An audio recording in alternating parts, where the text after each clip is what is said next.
So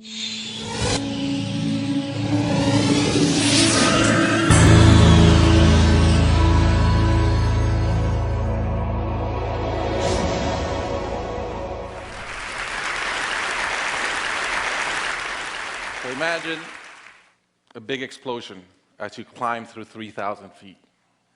Imagine a plane full of smoke. Imagine an engine going clack, clack, clack, clack, clack, clack, clack. Sounds scary. Well, I had a unique seat that day. I was sitting in 1D. I was the only one who could talk to the flight attendants. So I looked at them right away, and they said, no problem. We probably hit some birds. The pilot had already turned the plane around, and we weren't that far.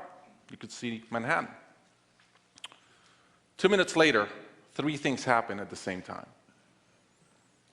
The pilot lines up the plane with the Hudson River. It's usually not the route. He turns off the engines. Now imagine being on a plane with no sound. And then he says 3 words, as unemotional 3 words as I've ever heard. He says, brace for impact. I didn't have to talk to the flight attendant anymore. I could see in her eyes, it was terror. Life was over. And I want to share with you 3 things I learned about myself that day. I learned that it all changes in an instant.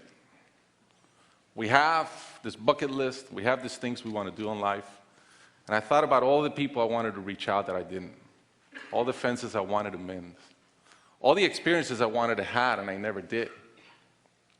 As I thought about that, later on I came up with a saying, which is, I collect bad wines. Because if the wine is ready and the person is there, I'm opening it. I no longer want to postpone anything in life. And that urgency, that purpose has really changed my life. The second thing I learned that day, and this is as we clear the George Washington Bridge, which was by not a lot, I thought about, wow, I really feel one real regret. I've lived a good life. In my own humanity and mistakes, I've tried to get better at everything I've tried.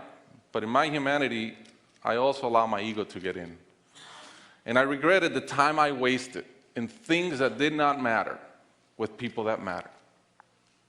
And I thought about my relationship with my wife, with my friends, with people.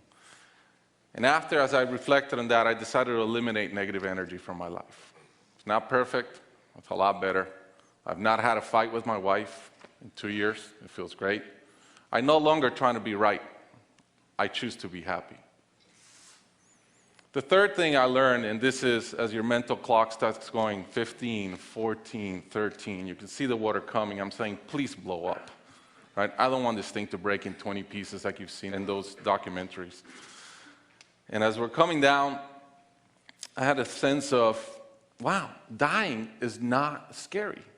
It's almost like we've been preparing for it our whole lives. But it was very sad. I didn't want to go. I love my life. And that sadness really framed in one thought, which is, I only wish for one thing. I only wish I could see my kids grow up. About a month later, I was in a performance by my daughter, first grader, not much artistic talent, yet.